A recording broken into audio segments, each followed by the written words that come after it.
총선이 아빠 김용봉. 난 신왕철 아빠 신현기. 이영근입니다. 큰아들이. 저 영우 아버지 되는 사람입니다. 조유섭 아빠. 진영이 아빠. 성함은 김성복. 생각나지요. 그 아들, 딸만 낳다가 아들 가졌는데 이번에도 딸이 못할까 했는데 네 엄마, 아빠, 동생한테 신경 써주고 고맙고. 부모로서 이렇게 뭔가를 충분하게 해줘야 되는데 그런 것도 못 해주고 그래서 참 마음이 아픕니다. 아들이라는 것은 어느 누가 바꿀 수도 없는 것이고 크게 뭐 도와주지도 못했고 했는데 그들이 알아서 잘 커가지고. 계속 부족한 게 부모 마음 아닐까요? 죽는 순간까지. 그런 제가 그런 마음으로 살고 있어요. 계속 부족한 거예요. 너무 엄하게 했던 게 그게 좀 미안하다. 미안해.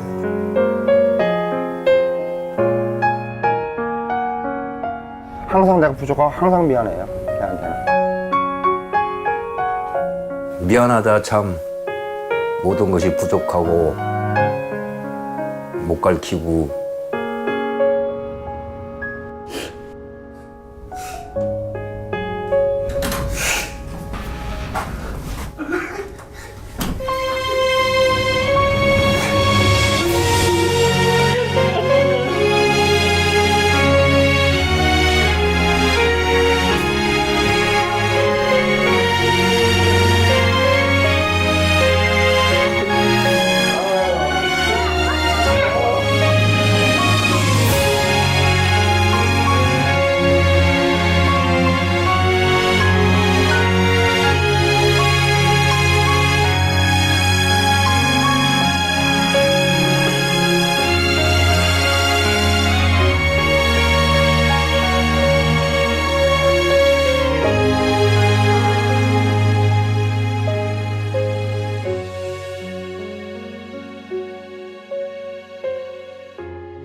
하나님 제겐 참 두려운 게 많습니다. 잘 모르는 것도 너무 많습니다. 부끄러운 일은 헤아릴 수도 없고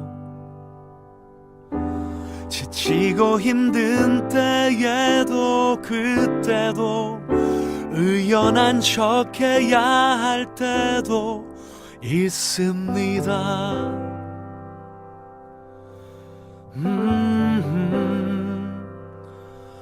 그래도 하나님 아버지 하나님을 아버지라 부를 수 있어서 난 참 좋습니다.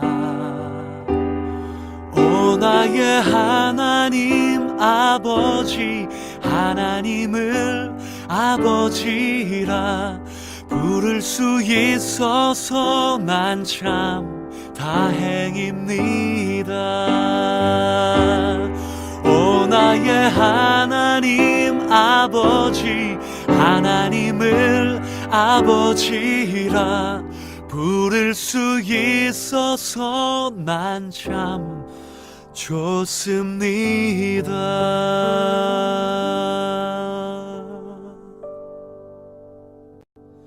나보다 나를 잘 아시는 아버지 내 모습 이대로 사랑하시네. 날 바라보시며 기뻐하시네. 그 사랑의 팔로 날 안아주시네. 속삭여주시네. 그 사랑의 노래 날 향해 부르네. 아버지의 노래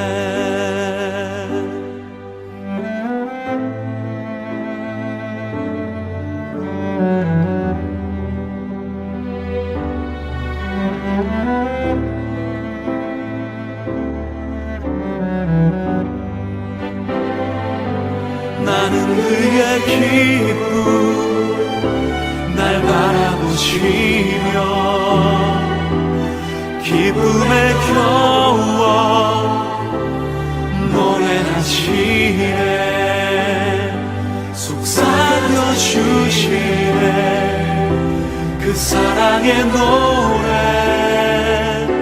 날 향해 부르네 아버지의 노래 속삭여 주시네 그 사랑의 노래 날 향해 부르네 아버지의 노래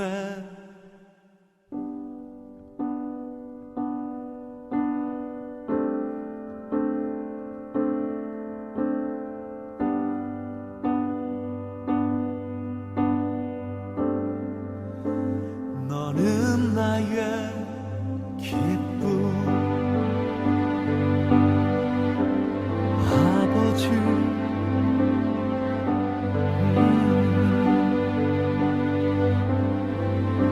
너는 나의 사랑 나의 아들 나의 아버지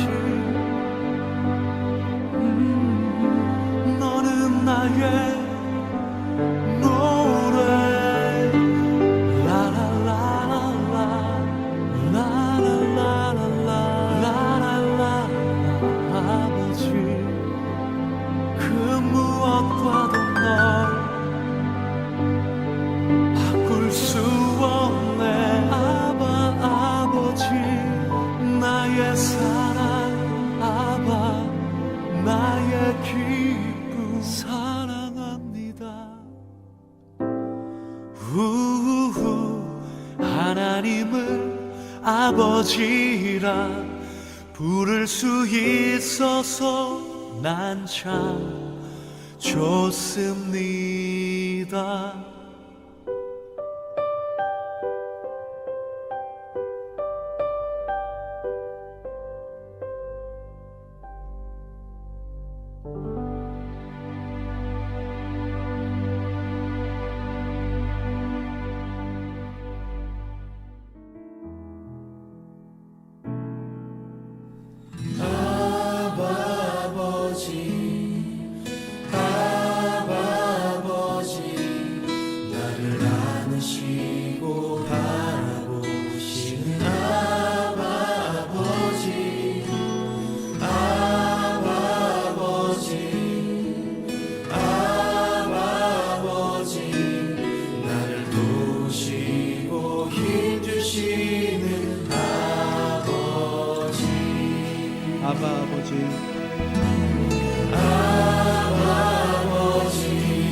아버지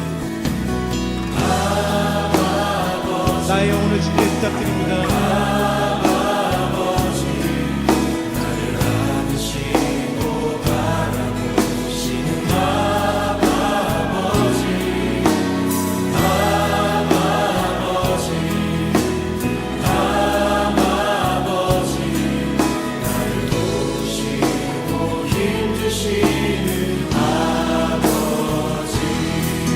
주는 내 맘을 고치시고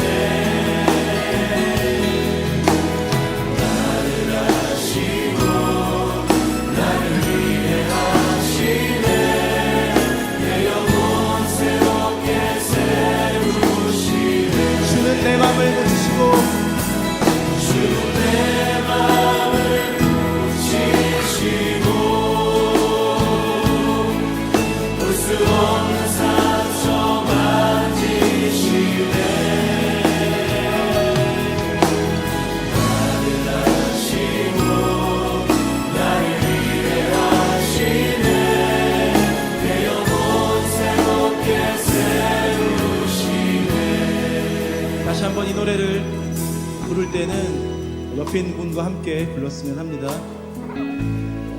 이 시간 아버지가 얼마나 당신을 사랑하시는지, 그리고 아버지의 능력이 당신에게 충만히 임할 것을 선포하고 기도하고 또 기대하는 마음으로 불렀으면 합니다. 다시 한번 불러보겠습니다.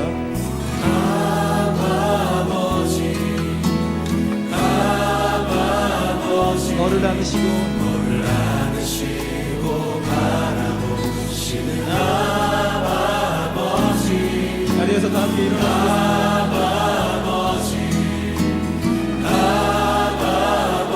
너를 도우시고 힘주시는 아버지, 주는 내 맘을 고치시고 아멘. 볼 수 없는 상처 만지시네. 너를 아시고 너를 이해하시네. 내 영혼 새롭게 세우시네. 믿음으로 주는 내 맘을 고치시고 주는 내 맘을 고치시고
예수님의 삶과 죽음 그리고 부활에 대한 최초의 기록 중 하나를 누가라는 사람이 남겼습니다. 바로 우리가 아는 누가복음인데요. 그는 이야기를 두 번째 책에서 이어갔어요. 사도행전은 예수님이 부활하신 후에 계속해서 하신 일을 기록한 책이죠. 사도행전은 제자들이 이제 막 다시 살아나신 예수님과 함께 시간을 보내는 모습으로 시작합니다. 상상만 해도 엄청나죠? 그 후 몇 주 동안 부활하신 예수님은 거꾸로 된 그분의 나라에 관해 가르치셨어요. 그분의 죽음과 부활을 통해 문을 여신 새 창조 세계 말이죠. 제자들은 이 흥분되는 소식을 가서 세상에 전할 준비가 되었어요. 그런데 예수님은 기다리라고 하세요. 예루살렘에 머물며 새로운 능력을 받아 예수님과 그분의 나라를 전하는 충실한 증인이 되기 위해서죠. 그리고 예수님은 그들의 선교 사역이 예루살렘에서 시작해 유대와 사마리아로 퍼진 뒤 거기서부터 열방으로 뻗어갈 거라고 말씀하세요. 마치 앞으로 일어날 일들의 큰 그림 같죠. 그 후 제자들은 예수님이 온 세상의 왕으로 보좌에 앉으시는 모습을 봤어요. 제자들은 언제 이 능력을 받게 될지 궁금해하며 기다립니다.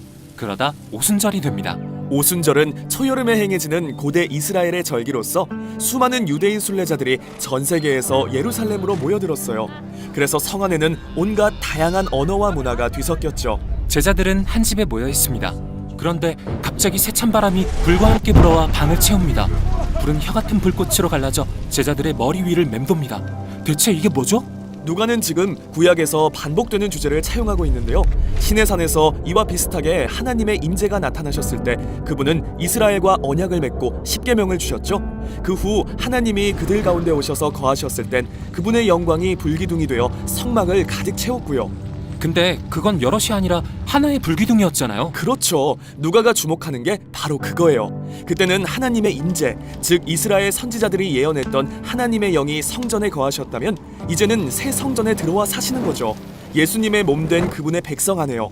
그들이 바로 하나님이 거하시는 살아있는 성전이 된 거예요.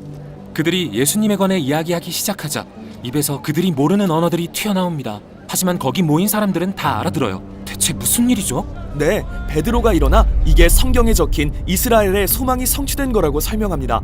하나님의 계획은 언제나 하나된 아브라함의 가족을 통해 세상에 정의와 평화를 가져오시는 것이었어요. 그러나 이스라엘은 포로가 되어 사방에 흩어져 버렸죠. 그러다가 지금 오순절에 이스라엘의 모든 지파가 돌아와 그들의 메시아, 즉 십자가에 달리시고 부활하신 예수님과 만나게 된 거예요. 이제 이스라엘의 회복의 길이 열린 것이죠. 그리고 수천 명의 사람들이 예수님의 길을 따르기 시작했어요. 이제부터 누가는 두 개의 성전 이야기를 합니다. 하나는 헤롯이 예루살렘에 건축한 것으로서 예수님의 제자들도 여느 이스라엘 사람처럼 여기서 예배를 드렸죠. 한편 다른 하나는 사람들로 이루어진 예수님의 성전입니다. 이 성전은 예루살렘 곳곳의 집에 모여 급진적이고 새로운 방식의 삶을 시작하고 있었어요. 생각해보세요. 그들 중 다수는 심지어 예루살렘 출신이 아니거든요. 그래서 이러한 새로운 가족을 만들어 서로에게 의지했던 거죠. 네, 그리고 자기 소유를 팔아 그들 중 가난한 자들을 돕기도 했어요. 식사도 같이 하고 매일 모여 함께 기도했죠. 사도들로부터 예수님을 세상의 진정한 왕으로 모시고 산다는 게 뭔지 배우고 있었어요. 정말 신났을 것 같아요. 신나기만 한 건 아니었어요. 하나님의 성전이 된다는 건 구약 성경에 나오듯이 엄중한 일이거든요. 레위기에서 두 제사장이 성전에서 하나님을 경홀히 여기다가 갑자기 죽임당하는 이상한 이야기 아시죠? 누가는 여기에 비슷하게 두 제자가 이 새로운 성전에 거하시는 성령을 모독하다 비슷한 운명을 맞는 이야기를 소개하고 있어요. 그렇게 공동체 안에 부패가 있지만 더 큰 문제는 밖에서 들이닥치죠? 네, 또 다른 성전으로부터요. 성전 지도자들은 이 새로운 메시아 운동을 위협으로 여겼어요. 그래서 사도들을 체포해 그들을 멈추려 하고, 이는 사도행전의 예루살렘 부분 마지막 이야기로 이어지죠. 여기 스데반이라는 새로운 제자가 등장합니다. 스데반, 뜨거운 열정의 사람이죠. 그는 제자들의 지도자가 되어 가난한 사람들을 섬기고 늘 성전뜰에서 예수님에 대해 전했어요. 그러자 성전 지도자들이 스데반을 붙잡아 모세를 모독하고 성전을 위협하는 반역자라며 그를 거짓으로 고발합니다. 이에 대해 스데반은 담대하게 이 모든 상황이 오래전부터 예정된 것이었다는 설교를 합니다. 네, 그는 구약의 이야기를 다시 들려주면서 요셉과 모세와 선지자들처럼 동족으로부터 끊임없이 거절당하고 박해받았던 인물들을 강조해요. 이스라엘은 수세기 동안 하나님의 대리인들을 거절해왔고, 따라서 그들이 예수님과 제자들을 거절하는 것은 하나님 자체를 거절하는 것과 같다면서요. 그들은 경로했어요. 그래서 돌을 던져 스데반을 처형하기에 이르죠. 그는 죽어가면서 예수님이 가신 길을 따라 다른 사람들의 죄를 위해 고통받습니다. 심지어 주여, 이 죄를 그들에게 돌리지 마옵소서라고 외치죠. 그건 예수님이 죽으실 때 하신 말이잖아요. 맞아요. 스데반은 예수님을 따르는 최초의 순교자가 되고 앞으로 더 많은 사람이 뒤따르게 되죠. 그러나 이 박해 속엔 희망의 씨앗이 숨겨져 있어요. 그게 바로 누가가 여기서 사울이라는 종교 지도자를 소개하는 이유인데요. 그는 스데반이 죽는 걸 지켜봤고 그를 처형하는 걸 마땅히 여겼죠. 잠깐만요. 나중에 사도 바울이 되는 그 사울요? 맞아요. 누가는 이 비극적인 살인조차 예수님의 나라를 막지 못한다는 걸 보여주고 있어요. 박해를 받은 많은 제자들은 예루살렘을 떠나 흩어져서 예수님이 말씀하신 대로 유대와 사마리아까지 향하게 되는데요. 거기서 무슨 일이 일어나는지는 사도행전의 다음 편에서 살펴보겠습니다. 주후 1세기 로마가 세계를 지배하던 시절, 문화에 역행하는 한 풀뿌리 운동이 로마 제국의 동쪽 끝에서 생겨났습니다. 네, 그 운동은 유대인들 사이에서 시작됐는데요. 당시 그들은 수세기 동안 세계 곳곳에 흩어져 살고 있었죠. 하지만 그들은 어디에 살며 어떤 언어를 쓰든 아브라함의 자손이라는 정체성을 지키며 유일하신 참된 하나님께 충성을 바쳤어요. 그리고 매년 성스러운 절기가 되면 예루살렘을 순례했는데요. 그중 하나인 오순절 기간, 순례자들이 한 유대인 집단과 만나게 됩니다. 어찌된 일인지 이들이 그들 모두의 방언으로 말하고 있었죠. 맞아요. 그들은 로마에 의해 처형당하신 예수님이라는 분에 관해 이야기하고 있었어요. 그들의 주장은 그분이 죽음에서 부활하신 후 이제 이스라엘과 온 세상의 진정한 왕으로 높임받고 계시며, 이 예수님이 하나님 나라의 거꾸로 된 가치관을 받아들이고 그분의 통치 아래 살도록 사람들을 초대하고 계신다는 거였죠. 수천 명의 유대인이 예루살렘에 머물면서 이 운동에 동참하기로 결심하게 됩니다. 그 수와 영향력은 늘어갔고 사람들에게 신뢰를 얻었죠. 하지만 예루살렘의 성전 지도자들은 달랐어요. 그들은 이 모든 일을 위험한 이단으로 봤고, 심지어 이 운동의 지도자 중 한 명인 스데반을 처형하기까지 하죠. 더 이상 예루살렘은 안전하지 않아요. 그래서 대부분의 제자들이 유대라는 변두리 지역으로 도망갑니다. 이게 이야기의 끝이라고 생각할 수도 있을 텐데요. 하지만 이 비극을 계기로 이 운동은 예루살렘 밖으로 뻗어나가게 돼요. 바로 거기서부터 사도행전 두 번째 편이 시작됩니다. 흩어진 제자들은 의외의 장소에까지 이르게 됩니다. 그들의 오랜 숙적이 사는 사마리아처럼요. 맞아요. 또 누가는 예상치 못한 다양한 사람들이 예수님을 따르기 시작하는 걸 보여줍니다. 사마리아의 한 주술사처럼요. 그들은 예수님의 길이 권력을 얻는 게 아니라 남을 섬기기 위해 이를 버리는 일이라는 걸 배워야 하죠. 또한 에티오피아 사신에 관한 이야기도 있는데요. 그는 빌립과 함께 이사야 선지자의 글에 관해 토론하고 나서 이 운동에 동참하기로 결심하죠. 예수님은 말씀하셨던 것처럼 그분의 운동을 유대와 사마리아까지 확장시키고 계세요. 엄청나죠? 한편 예루살렘에는 tarso 사람 사울이 있습니다.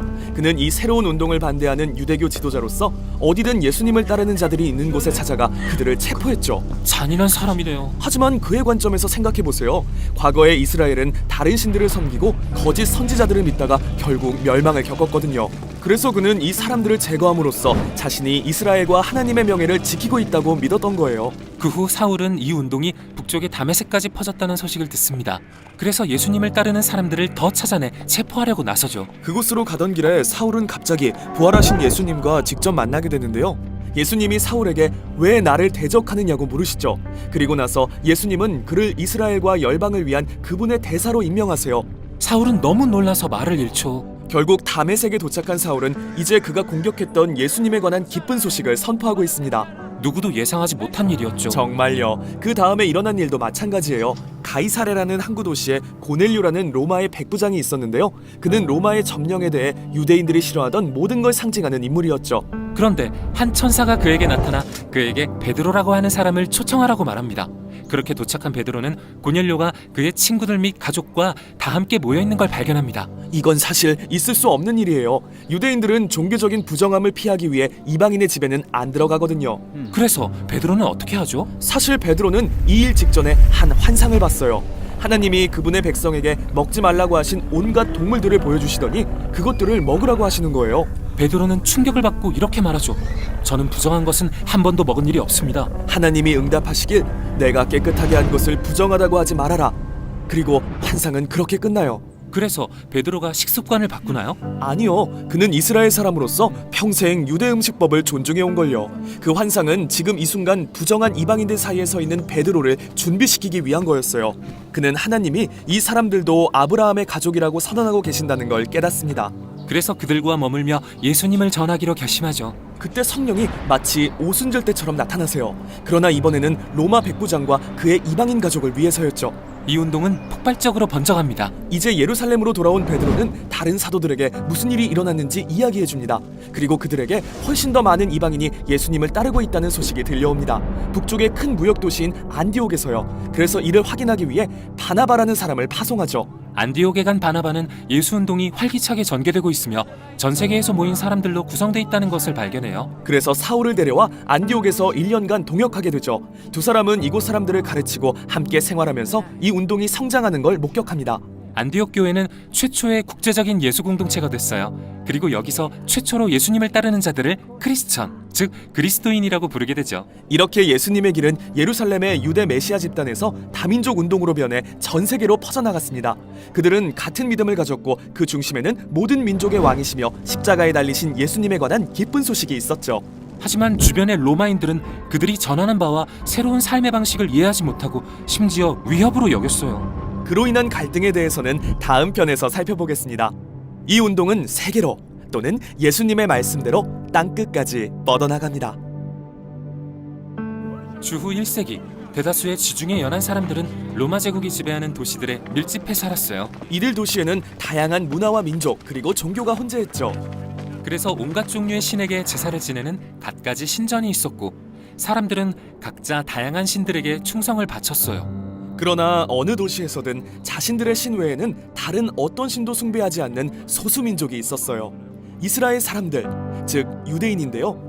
그들은 자신들의 하나님만이 참된 창조주이며 세상의 왕이라고 주장했죠. 한편 이 도시들은 모두 로마 제국이 만든 도로로 연결돼 있어서 왕래하기 좋았고 상업과 심지어 새로운 사상도 퍼져나가기 쉬웠어요. 그리고 사도 바울은 이러한 로마의 도로에 익숙한 사람이었죠. 그는 인생의 후반부를 이 도시 저 도시를 여행하며 이스라엘의 하나님이 열방을 다스릴 새 왕을 세우셨다고 선포하며 보냈는데요. 이 왕은 이전에 어떤 왕과도 다른 분이었어요. 맞아요. 왕들은 대부분 압제와 권력으로 통치하지만 이 새로운 왕은 자기 희생과 사랑으로 통치하시죠. 그분의 이름은 예수고 지금 바울은 그분의 전령으로서 모든 사람을 이 왕의 통치 아래 살도록 초대하고 있어요. 바울의 선교 여행과 그가 전하는 소식에 대한 사람들의 반응이 바로 사도행전 3번째 편의 내용입니다. 한동안 바울은 안디옥을 사역의 거점으로 삼고 거기로부터 동역자들과 함께 3번의 여행을 떠났어요. 그들은 육로와 배를 이용해 로마 전역의 전략적인 도시들을 방문했는데요. 어느 도시에 가든 바울이 가장 먼저 한 일은 유대인 회당에 가서 구약 성경에 약속된 메시아 왕이 어떻게 나사렛의 예수님이신지 가르치는 것이었어요. 일부는 이를 믿었지만 일부는 믿지 않았어요. 그리고 이 가르침이 사람을 현혹하는 위험한 거라고 여기는 사람들도 있었는데 그들은 폭동을 일으켜 바울을 성 밖으로 내쫓곤 했죠. 그럴 때면 바울은 북적거리는 시장으로 향했습니다. 거기서 가게를 열고 가죽 천막을 만들어 팔아 자신의 여행 비용을 충당했어요. 그리고 거기서도 바울은 누구든 들으려는 사람에게는 계속해서 부활하신 왕 예수님을 전했죠. 그는 새로운 신을 전파한다는 오해를 자주 받았는데요. 한 번은 그가 병자를 위해 기도했는데 그 사람이 치유되자 주변의 모든 사람이 바울은 그리스 신이 강림한 게 틀림없다고 생각하는 일도 있었죠. 하지만 바울은 참된 하나님은 한 분이시며 자신은 그분의 종이라고 주장했어요. 이 주장은 더 많은 반대와 폭동을 일으켜 바울은 두들겨 맞거나 심지어 감옥에 던져지기도 했어요. 왜 그렇게까지 반응이 격하죠? 네, 신들을 숭배하는 일은 로마의 문화를 유지하는 역할을 했거든요. 그들은 신들이 도시를 안전하게 지켜준다고 믿었고 신전에서 드리는 제사는 경제의 큰 부분을 차지했어요. 그런데 바울은 예수님을 그저 새로운 신으로 소개한 게 아니라 모든 다른 신들은 무력하고 심지어 엉터리라고 말한 거예요. 로마인의 삶의 방식을 뿌리째 부정한 거네요. 맞아요. 그뿐만이 아니에요. 바울은 예수님을 새로운 왕으로 선포할 때 주 또는 하나님의 아들이라고 불렀는데요. 이건 로마 황제에게 쓰는 호칭이었어요. 그래서 바울이 전하는 말은 정치 질서 전반에 대한 위협으로 들리기 쉬웠죠. 누가 이런 운동에 참여하려고 하겠어요. 너무 위험하게 들리잖아요. 하지만 사람들은 예수님의 이야기에 심취했고 그분의 사랑이 어떻게 인종, 성별, 경제적 지위를 불문하고 모두 동등하게 대우받는 공동체를 세워가는지 보며 매료되었어요. 이 사람들은 새로운 가족을 만들어 함께 먹고 자신을 희생하며 가난한 자들을 돌보는 삶을 살았어요. 정말 예수님이 왕이신 것처럼 살았던 거네요. 맞아요. 바로 그렇게 바울이 예수님에 대해 선포하는 도시마다 사람들은 하나님의 영으로 인해 새 인류로 변화되어 갔죠. 바울은 한 도시에 머물며 사람들에게 예수님의 길을 가르쳤고 그 후엔 새로운 도시로 향했어요. 참 고단한 삶이었을 것 같아요. 수많은 고통과 고난을 감내해야 했고요. 네, 그러나 바울은 자신의 역경이 예수님의 고난과 죽음의 재현이라고 믿었기 때문에 감내할 수 있었어요. 그는 자신이 예수님의 이야기를 전할 수 있는 원동력은 하나님의 사랑이라고 말했어요. 어떤 값을 치르더라도 말이죠. 3번째 선교여행 후 바울의 명성은 높아져서 새로운 친구도 많이 생겼지만 피해야 할 새로운 적들도 늘어났어요. 그러나 바울은 그들을 피하지 않았어요. 다음 목적지인 예루살렘에는 그를 잡아서 심지어 죽이고 싶어하는 사람들로 가득했어요. 그런데도 왜 그가 예루살렘에 가고 그곳에 도착해서 무슨 일이 일어나는지는 사도행전 마지막 편에서 살펴보겠습니다. 지금까지 누가라는 사람이 누가복음의 후속으로 기록한 사도행전을 살펴보았는데요. 사도행전은 예수님이 제자들에게 그분의 나라의 기쁜 소식을 전파하라고 말씀하시는 장면으로 시작했죠. 그들은 예루살렘에서 시작해 인근 지역들로 나아간 뒤 거기로부터 마침내 땅끝까지 이르게 될 거예요. 예루살렘에는 이 소식을 받아들인 사람도 많았지만 반대하는 사람도 많았는데요. 특히 성전 지도자들은 이스라엘의 역사가 예수님의 삶과 죽음 그리고 부활을 통해 완성됐다는 주장을 듣고 격분했어요. 다소 사람 사울은 그중 한 명으로서 이 운동을 멈추려고 길을 쓰고 이랬어요. 그러나 그 자신이 부활하신 예수님을 만난 후 사울은 예수님의 원수에서 그분의 나라의 전령으로 완전히 변화되었죠. 그 후 수년간 그는 바울이라는 로마식 이름으로 로마 제국을 순회하면서 곳곳에 예수 공동체들을 개척했어요. 그리고 바울은 이 모든 다양한 공동체가 서로의 차이와 상관없이 하나가 되기를 간절히 바랐어요. 유대인이든 이방인이든 남자든 여자든 종이든 자유인이든 말이죠. 예수님은 그분의 통치 아래 동등하게 살아가는 하나된 가족을 만들고 계셨던 거예요. 이렇게 해서 사도행전의 마지막 편에 이릅니다. 한편 이 운동이 시작된 예루살렘에서는 예수님을 따르는 유대인들이 가뭄과 식량 부족으로 고통받고 있었어요. 이에 교회의 연합에 열정적이었던 바울은 자신이 개척한 여러 교회에서 모금을 시작했어요. 교회들은 헌금을 한데 모아 바울과 대표단이 예루살렘에 가져갈 수 있도록 했죠. 하지만 바울에게 예루살렘은 위험한 곳이에요. 그곳의 유대 지도자들이 그를 너무 미워해 죽이려고 했거든요. 물론 바울 자신도 이를 알고 있었고 동료들도 모두 가지 말라고 애원했지만 아무도 그를 말릴 수 없었어요. 왜 굳이 목숨을 걸고 그곳에 가려고 하죠? 다른 사람을 대신 보내도 됐잖아요. 바울에겐 개인적인 이유가 있었거든요. 예전엔 예루살렘에서 예수님을 따르는 자들을 죽였지만 이젠 그들을 섬기고 싶었어요. 또한 그곳은 예수님이 처형당하신 곳이잖아요. 그래서 바울은 자신의 왕과 함께 그곳에서 고난받는 것을 영광으로 여겼던 거죠. 예루살렘에 간 바울은 예상대로 적들에게 발견됩니다. 군중에 의해 살해될 뻔하지만 로마 병사들이 그를 구금하는 덕에 목숨을 건지죠. 유대 지도자들은 바울을 로마 황제에게 반란을 일으킨다는 죄목으로 고소하지만 증거는 없었어요. 로마인들은 그를 어떻게 해야 할지 몰랐죠. 맞아요. 바울이 범죄자가 아니라는 건 알았지만 십자가에서 죽은 유대인이 부활해 세상의 왕이 됐다는 주장 때문에 아주 성가셨어요. 그래서 바울은 여기저기 재판에 회부되다가 결국 황제가 있는 로마 법정에 상소하겠다고 요청합니다. 그들은 기꺼이 그를 보내죠. 한편 사도행전의 마지막 편 내내 저자인 누가는 바울의 재판과 투옥 이야기를 그가 이전에 쓴 예수님의 재판과 투옥 이야기와 비슷하게 묘사하는데요. 이는 누가가 주목하는 점입니다. 예수님의 사람들이 그분의 길을 따를 때 그들의 이야기는 예수님의 이야기와 닮아가기 시작합니다. 아름답지만 그에 따르는 대가도 있죠. 로마로 가는 길에 바울을 실은 배가 거센 폭풍에 부딪히고 배에 탄 사람들 모두 두려움에 떱니다. 바울만 빼고요. 그는 가판 아래서 식사를 베풀고 있어요. 예수님이 재판 전야에 그러셨듯이요. 바울은 축사하고 빵을 떼면서 이 폭풍 중에도 하나님이 그들과 함께 하신다고 장담해요. 다음 날 배는 암초에 걸려 산산조각이 나지만 사람들은 모두 무사히 해변에 닿았어요. 정말 다행이죠. 하지만 바울의 고난은 계속돼요. 그는 로마에 도착해 가택연금을 당합니다. 하지만 그리 나쁘지는 않아요. 그는 자기 집에 유대인과 이방인들을 초대해서 부활하신 왕 예수님에 관한 기쁜 소식을 전할 수 있었거든요. 로마에서 참 대담해요. 황제가 세상의 왕으로 군림하는 권력의 중심에서 그랬다니요. 맞아요. 그 결과 지금 세상과 다른 예수님의 거꾸로 된 나라가 세계 최강의 제국 한복판에서 커가고 있어요. 한 죄수의 고난을 통해서 말이죠. 누가는 이렇게 두 나라를 대비하면서 이야기를 맺어요. 멋진 이미지네요. 그런데 원래 이 소식이 땅끝까지 전파된다는 내용이잖아요. 이야기가 계속돼야 하는 거 아닌가요? 물론이죠. 누가는 의도적으로 결말을 열어놓았어요. 이야기는 끝난 게 아니며 지금도 여전히 확장되고 있는 예수님의 나라에 우리가 동참할 수 있다는 것을 알도록 말이에요.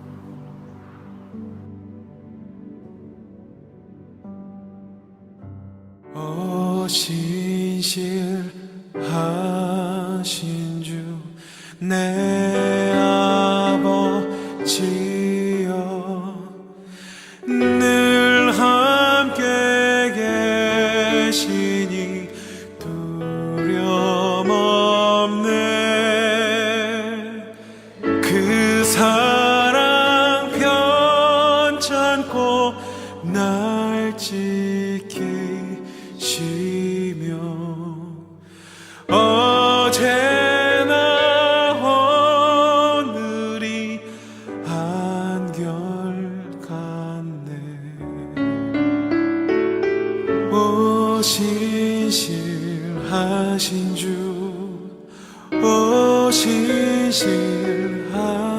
주 날마다 자비를 베푸시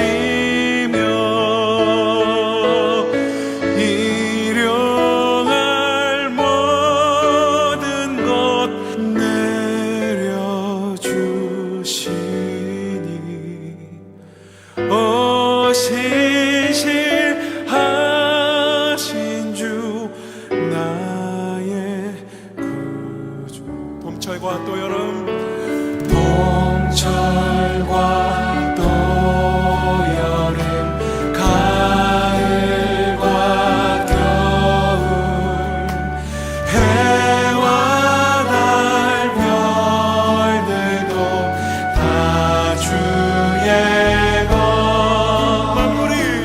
만물이 하나로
신실하신 주 신실하신 주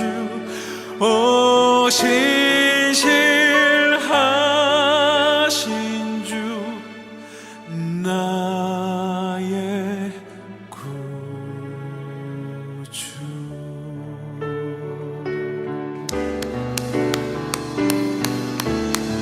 신실하신 하나님, 우리를 돌보시는, 우리와 함께 하시는 그 거룩하신 하나님의 은혜를 우리가 기뻐합니다. 평생 우리와 함께 동행하시고, 우리가 연약할 때에도, 우리가 강건할 때에도 우리와 함께 역사하시는 그 하나님을 우리가 믿음으로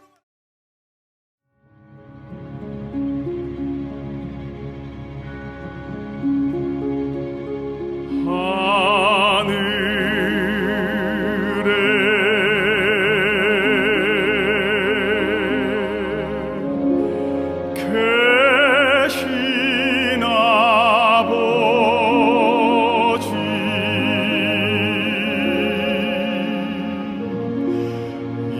이름 거룩하사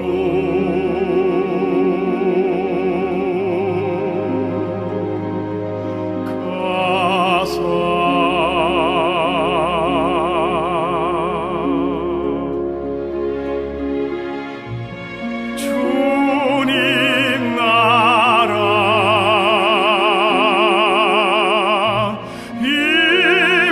임하시고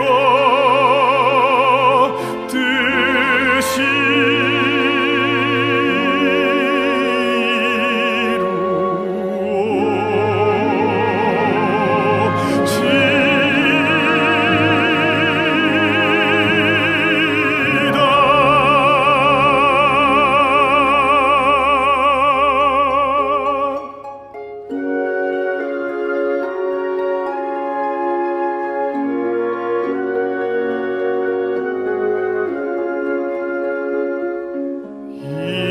일용할 양식 주시고 우리들의 큰 죄 다 용서하옵시며